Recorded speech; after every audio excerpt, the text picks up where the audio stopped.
ഒന്നും പറയണ്ടടാ, ഞാൻ ഇന്നലെ നേരത്തെ കിടന്നു. അതാ മെസ്സേജൊന്നും കാണാൻ. ഇന്നും നേരത്തെ കിടക്കും. നാളെ രാവിലെ നേരത്തെ എണീറ്റ് പോകണ്ടേ, വേഗം കിടക്കണം. എനിക്ക് ജോലിക്ക് കയറാൻ സമയം. ഞാൻ എന്നാൽ പിന്നെ വിളിക്കാവേ. ശരി, ബൈ. ആരായിരുന്നു? നമ്മുടെ പഴയ ഡേവിഡില്ലേ, അവന്. അതിന് നിങ്ങൾ ബ്രേക്കപ്പ് ആയിട്ട് 6 മാസമായില്ലേ? അതെ, 6 മാസമായി. അല്ല, അവനിപ്പോൾ എന്തിനാ നിന്നെ വിളിച്ചത്? സംഗതി കഴിഞ്ഞ ആഴ്ച അവൻ എന്നെ മറൈൻ ഡ്രൈവിൽ വെച്ച് കണ്ടു. അപ്പോൾ അവന് ചിരിക്കാൻ ഭയങ്കര ബുദ്ധിമുട്ട്. എനിക്കതിന് ചിരിക്കാനൊരു മടിയില്ല. ഞാൻ നന്നായിട്ട് ചിരിച്ചു കൊടുത്തു. അതിനുശേഷം പാച്ചപ്പ് ആവാൻ എന്തെങ്കിലും ഒരു ഹോപ്പ് ഉണ്ടോയെന്ന് അറിയാൻ ഭയങ്കര ശ്രമത്തിലാണ് വിളി. അതിൻ്റെ ഭാഗമായിട്ടാണ് ഈ വിളിയൊക്കെ. എന്നിട്ട് നീ അവനിങ്ങനെ പ്രോത്സാഹിപ്പിക്കാണോ? കഴിഞ്ഞോട്ട് ഓർമ്മയുണ്ടല്ലോ മോളെ, നല്ല മുട്ടം പണി തന്നിട്ടാവും പോയത്.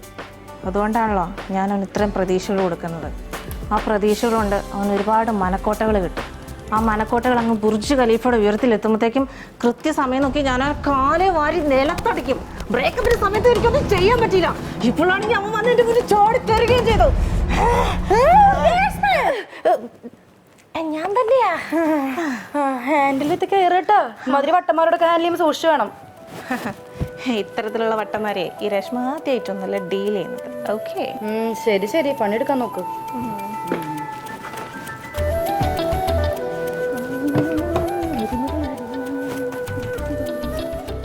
അല്ല, എന്താ നീ ലേറ്റ് ആയത്?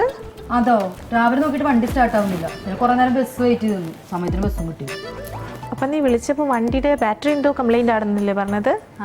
അത് ഞാൻ നിന്നെ അങ്ങോട്ട് വിളിച്ച് പറഞ്ഞില്ലേ, അത് ഞാൻ മറന്നുപോയി. അതുകൊണ്ട് വണ്ടി നന്നാക്കാനും പറഞ്ഞു. അപ്പം നീ എങ്ങനെ വന്നേ? ബസ്സിന്. ഈ ഹെൽമെറ്റോ?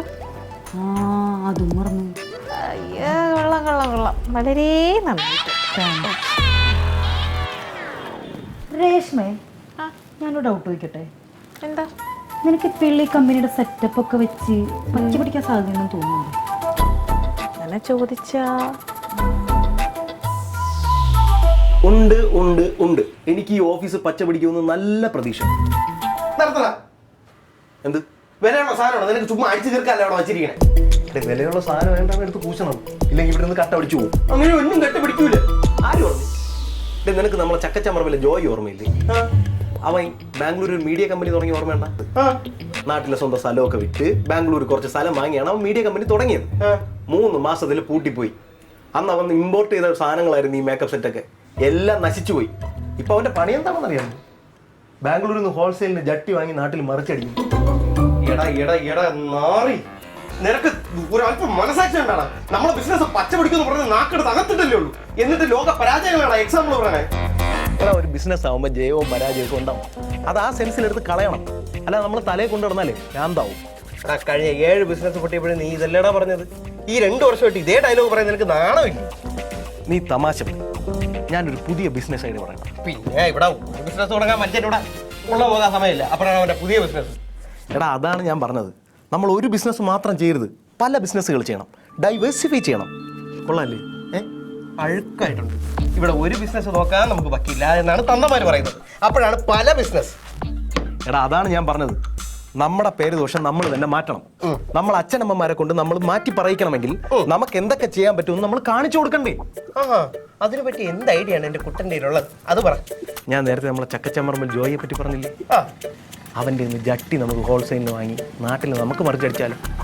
ഇതാണ് എന്റെ ചക്കരയുടെ പുതിയ ബിസിനസ് ഐഡിയ. എടാ, ഇതൊക്കെ നമ്മൾ എന്തെങ്കിലും ബിസിനസ് കുത്തുവാളെടുത്ത് വീട്ടുകാരെ ഇറക്കി വിടുന്ന സമയത്ത് വച്ചിരിക്കുന്ന ഐഡിയാസ് ആണ്. ഇതിപ്പോഴേ എടുത്ത് നമ്മൾ നശിപ്പിക്കണം. എടാ, ഞാൻ കാര്യമായിട്ട് പറഞ്ഞതാണ്. ഞാൻ ഒരു കാര്യം ചോദിക്കട്ടെ, ഇത് എവിടെ കൊണ്ടുപോയി ചോദിക്കാം? ഓൺലൈനായിട്ടാ? അവിടെയാണ് നീ എൻ്റെ വില മനസ്സിലാക്കേണ്ടത്. നമ്മളത് ഓൺലൈനായിട്ടല്ല, ഓഫ്ലൈനായിട്ടാണ് വിൽക്കാൻ പോകുന്നത്. അതിനുള്ളൊരു മാർക്കറ്റും ഞാൻ കണ്ടുപിടിച്ച് വെച്ചിട്ടുണ്ട്. എവിടെയാണ് ആ മാർക്കറ്റ്? വേറെ എങ്ങുമല്ല, നമ്മളെ പെരുമ്പാവൂര്. പെരുമ്പാവൂര്? നിനക്കെന്താ തമാശ ചേർത്താറായില്ലേ? എടാ, നമ്മളെ നാട്ടിൽ ഏറ്റവും കൂടുതൽ അന്യസംസ്ഥാന തൊഴിലാളികൾ ജീവിക്കുന്ന എവിടെയാണ്? പെരുമ്പാവൂരാണ്. അവർക്ക് നമ്മൾ ആദായ വിലയിൽ ഷഡ് വിൽക്കുന്നു, അതും നൊസ്റ്റാൾജിക് ഷഡ്ഡികൾ. ഈ ജട്ടിയിൽ എവിടെയാണ് നൊസ്റ്റാൾജിയ? എടാ, ഇവന്മാർ ഏറ്റവും കൂടുതൽ വരുന്ന സംസ്ഥാനം ബീഹാർ, ഉത്തർപ്രദേശ്, ബംഗാളിൽ നിന്നാണ്. നമ്മൾ ഇവർക്ക് കൊടുക്കുന്ന ജട്ടിയിൽ ഇവരുടെ സ്റ്റേറ്റിലെ മികച്ച നടന്മാരുടെയും നടിമാരുടെയും ഫോട്ടോയും അവരുടെ സംസ്ഥാനത്തിന്റെ മാപ്പും പ്രിന്റ് ചെയ്ത് കൊടുക്കും. അപ്പോൾ അവർക്ക് നൊസ്റ്റാൾജി വന്ന് നാടിനെ പറ്റി തോന്നിയാൽ പാൻറ്റൂരി നോക്കാം, കൂട്ടുകാരന് തോന്നിയാൽ പാൻറ്റൂരി കാണിക്കാം. നമ്മുടെ ബിസിനസ് കൊഴുക്കോളിയാ. സത്യം, നാളെ നമ്മൾ പെരുമ്പാവൂർ ഇറങ്ങി കഴിഞ്ഞാൽ എല്ലാവരും ഇങ്ങനെ ഊരി കാണിച്ചോണ്ട് നടക്കും. ഇത്രയും നല്ല ഐഡിയ എന്റെ കുട്ടൻ്റെ ഉണ്ടെന്ന് ഞാൻ വിചാരിച്ചേ ഇല്ല കേട്ടാ. ഒരു കാര്യം ചെയ്യ്, നീ ഇതൊക്കെ ഇവിടെ തന്നെ ഇരി, കുറച്ചെടുത്ത് അണ്ണാക്കി അടുത്ത് തട്ട് വേണം. നിനക്കെന്റെ വില മനസ്സിലാവൂല. ഷഡ്ഡി വിറ്റ് ഒരു യൂസഫ് അലി ആവാനുള്ള പ്ലാനാണ് നീ കളഞ്ഞത്. നീ എൻ്റെ അടുത്ത് തന്നെ വരും.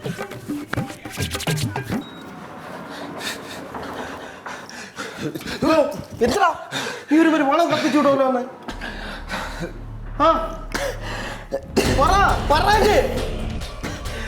എടാ എനിക്ക് മലയാളം മാത്രം അറിയാം. പറഞ്ഞ്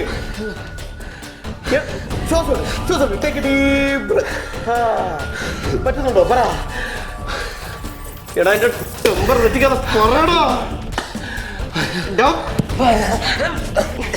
പറയണോ?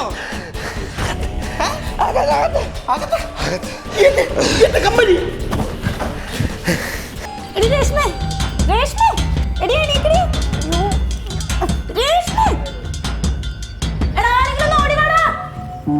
മോളെ എണീറ്റടി.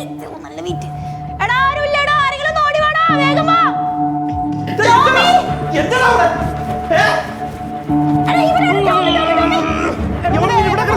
വേഗം പിടിക്കണോ, നല്ല വെയിറ്റ്. എനിക്ക് ഇത്രയും നാളത്തിന്റെ പ്രശ്നമുണ്ട്. ശാസ്ത്രം ഒന്നും പിടില്ല. അയ്യോ ഞാൻ പിടിക്കുന്നില്ല. എന്റെ കല്യാണം ഉറപ്പിച്ചതാ. എവിടെയും കിടന്ന പെണ്ണിനെ പിടിച്ച് എന്റെ കല്യാണം മുടങ്ങും. എടാ ബോധം കണ്ട പെണ്ണിനെ സഹായിക്കാൻ ഒന്നും പറ്റില്ല. ചേട്ടി ഞാൻ പറഞ്ഞേക്ക്. എടാ മുത്തുപ്പാ, ചേട്ടി ഞങ്ങളൊരു നാട്ടുപുറത്ത് വരാം.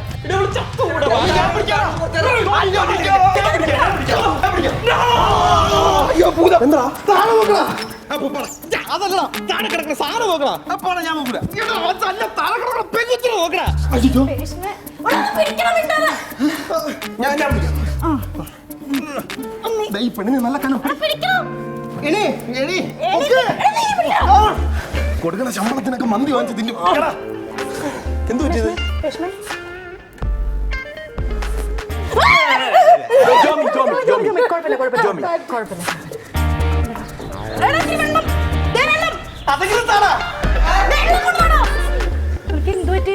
കാര്യത്തിന്റെ പോലെ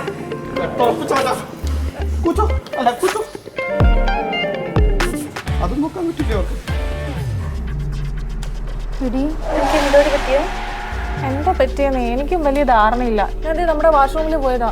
എന്നിട്ട് തിരിച്ചിറങ്ങി വരുന്ന വഴിക്ക് കണ്ടൽ മൊത്തം ഇരുട്ട് കയറി അങ്ങനെ ബോധം കെട്ട് വീണു. അങ്ങനെ വെറുതെ ഒരാൾ ബോധം കെട്ട് വീഴോ? അതെ, ഞാൻ ആദ്യമായിട്ട് തല ഇറങ്ങി വീണേ. അതുകൊണ്ട് എനിക്ക് അതിനെ പറ്റി വലിയ ധാരണയില്ല. അല്ല കുട്ടിയെ റെസ്റ്റ് എടുക്കാൻ അനുവദിക്കും. എന്തെങ്കിലും ഉണ്ടെങ്കിൽ നമുക്ക് ഹോസ്പിറ്റലിൽ പോകാം. ടേക്ക് കെയർ കേട്ടോ.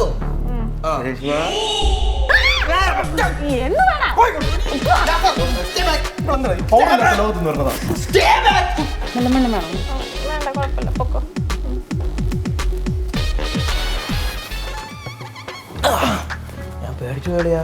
അയ്യോ സോറിയടാ, ഞാനേ ആ നിലവിളി കേട്ടു മോഹൻ തുടങ്ങിയ വിട്ടുപോയി. ചേച്ചിപ്പേടാ, നിന്റെ മോൻ കണ്ട് പേടിക്കുന്ന കാര്യമല്ല പറഞ്ഞത്. അതല്ലെങ്കിലും പേടിക്കും. ഞാൻ പറഞ്ഞ ആ കൊച്ചു വീണ് കിടന്നു പേടിച്ചെന്ന്. ശരിയാണേ, അവളെന്തിനാണ് ഈ ബോധം കിട്ടുന്നത്? അപ്പൊ നിങ്ങൾക്ക് കാര്യം മനസ്സിലായില്ലേ? എന്ത്? ഓ, ആ പെൺകൊച്ച് ബോധം കെട്ടി വീണേണ്ട കാര്യം മനസ്സിലായില്ലേ? ഇല്ല.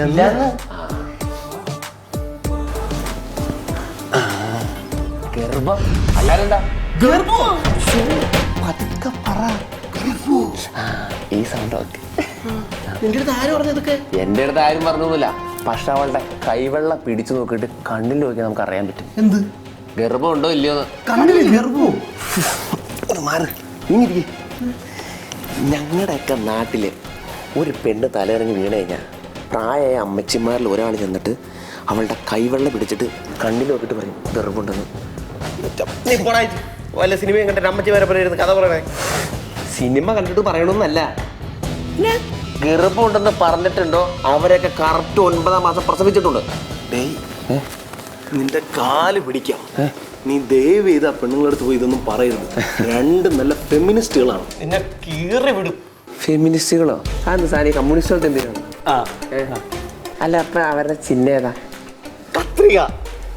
അല്ലെന്നേ, നമ്മളിപ്പോ ഈ കമ്മ്യൂണിസ്റ്റ് ആണെങ്കിൽ ഉണ്ടല്ലോ, CPIM എന്ന് പറഞ്ഞ അരിവാൾ ചിറ്റുതര നക്ഷത്രം, CPI എന്ന് പറഞ്ഞ അരിവാൾ നെൽക്കതിര്. അപ്പൊ അതുപോലെ അവരെ ചിഹ്നമാണ് കത്രിക എന്ന്. കത്തിരിക്ക. അതെന്താ അങ്ങനെ ഒരു ചിഹ്നം? നീ 22 ഫീമെയിൽ കോട്ടയം സിനിമ കണ്ടിട്ടുണ്ടോ? ഞാൻ ഈ സിനിമ കാണത്തില്ല. എന്നാ കാണണം. അതിനകത്തൊരു കട്ടിങ് സെറമണി ഉണ്ട്. മനസ്സിലായില്ലേ? നീയേ പോയി കാർ പോ. അയ്യായിരം നിങ്ങൾ കാറിനല്ലേ മെട്രോയ്ക്കല്ലേ വന്നേ? നീ മെട്രോ കഴിപ്പോ. അതെന്തായാലും നന്നായി. എന്നാ ഞാൻ പോയി മെട്രോ കിട്ടേക്കാം. വെറുതെ നിന്നിട്ട് ഭയങ്കര പോരടി. എന്നാ പോ. ശരി. ആ വലിച്ചു വരച്ച് കഴിയണേ. 10 പുഷപ്പും കൂടെ അടിക്കണേ. ശരി. ഈ മഴുവിനൊക്കെ എങ്ങനെയാണ് നമ്മുടെ അച്ഛന്മാരെ കിട്ടിയത്? അത് ഒരേ സ്വഭാവമല്ലേ, വന്ന് ഇങ്ങനെ കാന്തം പോലെ ഒട്ടും. നീ അകത്ത് വാ. ഇത് തുടച്ചിട്ട് വന്നാൽ മതി. ആ പെണ്ണിനെ പിന്നെ ബോധം കിടത്താൻ വയ്യ.